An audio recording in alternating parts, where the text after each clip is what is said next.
आप ये तस्वीरें देख रहे हैं, लाइव तस्वीरें। आनंदीबेन पटेल राज्यपाल यहां पर नजर आ रही हैं, मुख्यमंत्री योगी आदित्यनाथ जो कि खुद अगवानी के लिए पहुंचे हैं। और आप जब इस तरीके की तस्वीरें देखते हैं तो देखिए, हमने इसका एक इंटरनेशनल इम्पैक्ट क्या होता है, इंफ्रास्ट्रक्चरली हम कितने डेवलप कर रहे हैं, क्या विकास का हमारा रोड मैप है, वो नजर आता है। बल्कि आप इसके राजनीतिक पहलू को भी मत भूलिएगा, राजनीतिक पहलू को इसलिए मत भूलिएगा क्योंकि 2022 में उत्तर प्रदेश में विधानसभा चुनाव है और पूर्वांचल, जैसा कि मैंने पहले भी जिक्र किया, जिसने पूर्वांचल को जीता उसने उत्तर प्रदेश को जीता। और पूर्वांचल जो कि हम यूं कहें कि प्रधानमंत्री नरेंद्र मोदी का अपना क्षेत्र भी है, वहां पर इस तरीके की तस्वीरें आना,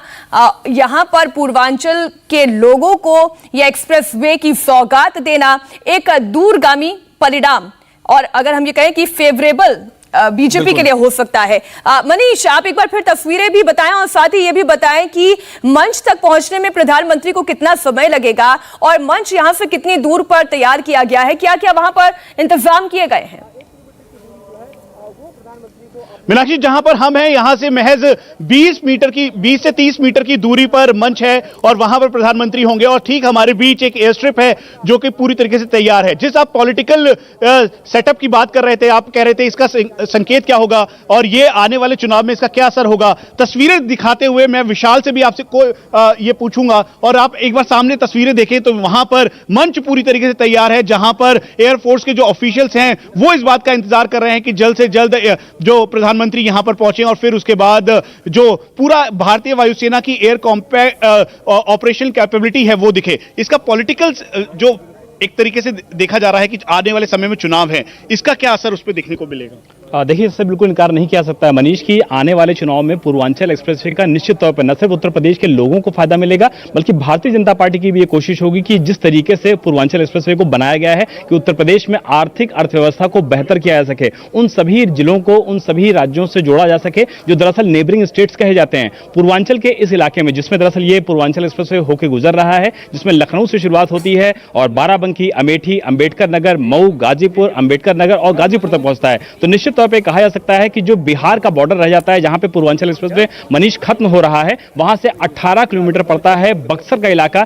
जो कि बिहार से कनेक्टेड है। उसके बारे में यह बताया जा रहा है कि लिंक एक्सप्रेसवे केंद्र सरकार से अप्रूव हो चुका है और जल्द ही लिंक एक्सप्रेसवे पे काम शुरू होगा। यानी कि कोई भी शख्स जो लखनऊ से बिहार जाना चाहता हो या बिहार से उत्तर प्रदेश की राजधानी आना चाहता हो तो उसके लिए भी बहुत ज्यादा फायदा देखने को मिल रहा है। कहते हैं कि अगर आपको पूर्वांचल को जीतना है तभी आप लखनऊ की सत्ता पे काबिज हो पाएंगे। ये बिल्कुल सिंबॉलिकली उसी का महत्व इसका आगे बढ़ता हुआ दिखाई दे रहा है। बिल्कुल, जैसे कहा जाता है कि दिल्ली की जो गद्दी है वो लखनऊ से होते हुए जाती है, उसी तरीके से कहा जाता है कि अगर आपने पूर्वांचल जीत लिया तो निश्चित तौर पर आपके लिए लखनऊ की जो गद्दी है, लखनऊ की जो सत्ता है वो काफी ज्यादा आसान हो जाती है। जैसा कि पिछले चुनाव में देखने को मिला था जब भारतीय जनता पार्टी ने 2017 के चुनाव में प्रचंड जीत हासिल की थी और उसमें पूर्वांचल का बेहद बड़ा योगदान था क्योंकि 150 से ज्यादा जो पूर्वांचल की सीट्स हैं उसमें से 100 से 10 सीट जो हैं वो भारतीय जनता पार्टी ने जीती थी। तो निश्चित तौर पर पूर्वांचल की भूमिका बहुत महत्वपूर्ण हो जाती है। एक और सवाल आप विशाल से जरूर पूछिएगा, और सवाल ये कि अब चूंकि ये पूर्वांचल एक्सप्रेसवे बनकर तैयार हो गया है, ये पूर्वांचल की जनता को समर्पित भी आज से किया जाना है।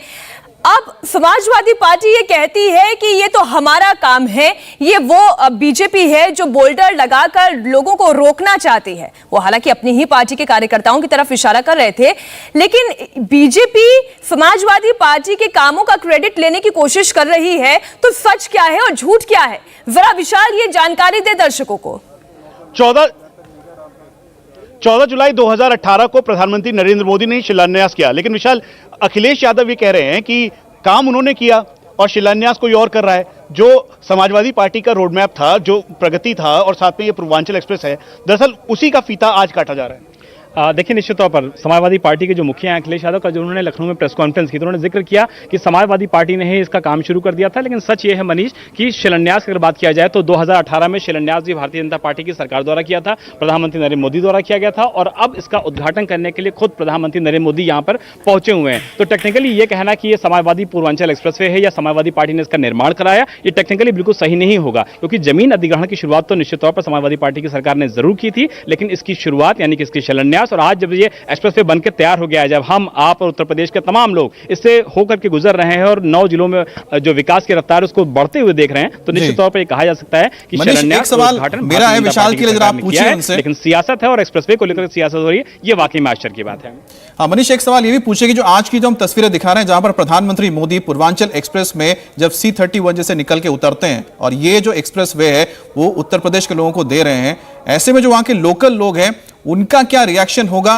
और साथ ही साथ जो तस्वीरों का इंपैक्ट क्या होने जा रहा है पूरे पूर्वांचल में, पूरे उत्तर प्रदेश में और साथ ही साथ इन चुनावों में?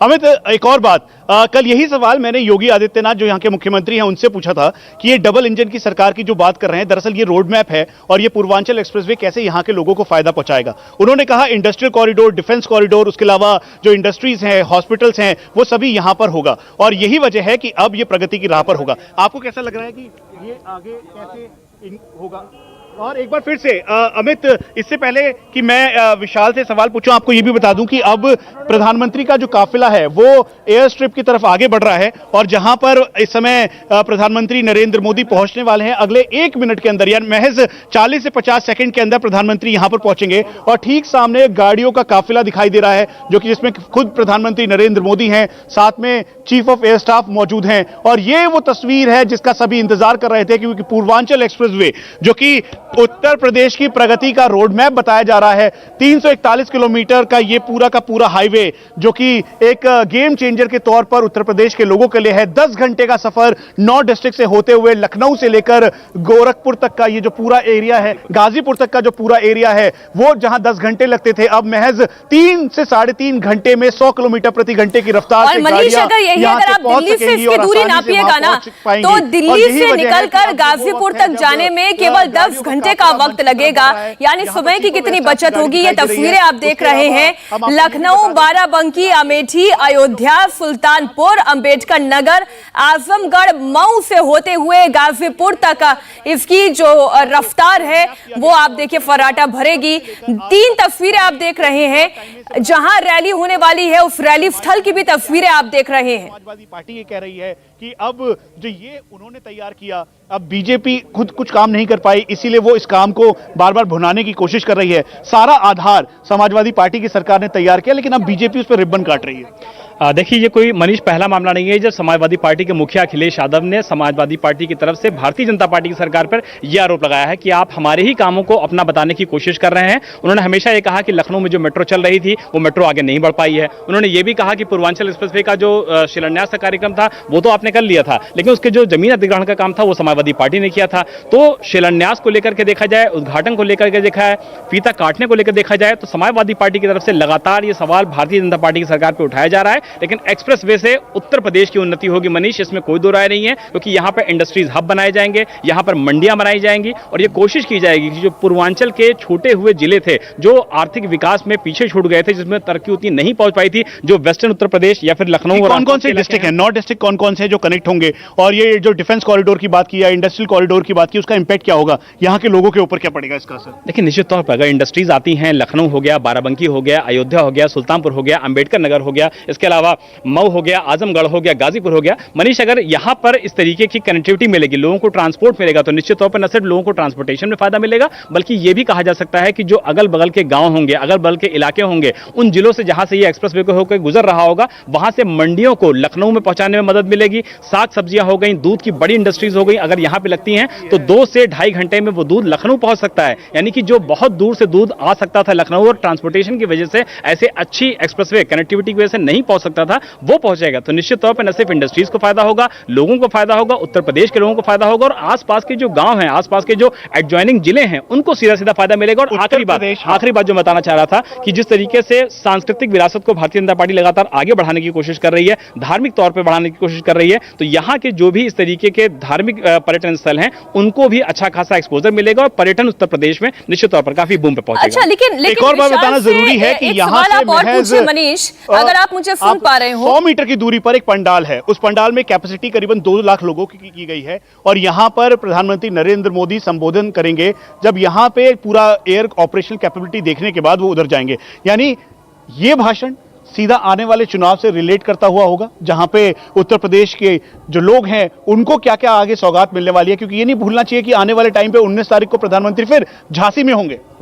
देखिए, बहुत महत्वपूर्ण बात आपने मनीष बोली कि उत्तर प्रदेश में जो ये शुरुआत हुई है, जैसे आज पूर्वांचल एक्सप्रेसवे का उद्घाटन हो रहा है, तो ये कोई पहला एक्सप्रेसवे नहीं होगा जो कि शुरू हुआ और खत्म हो गया। इसके बाद लगातार गंगा एक्सप्रेसवे हैं, बुंदेलखंड एक्सप्रेसवे हैं, और बुंदेलखंड एक्सप्रेसवे में जैसा मनीष अभी आप बता रहे थे कि पूरे देश भर में प्लान किया गया है कि एयर स्ट्रिप्स को बनाया जाए। बुंदेलखंड एक्सप्रेसवे में भी शाहजहांपुर एक ऐसी एयर स्ट्रिप होगी जहां पर पूरी तरीके से इन सारी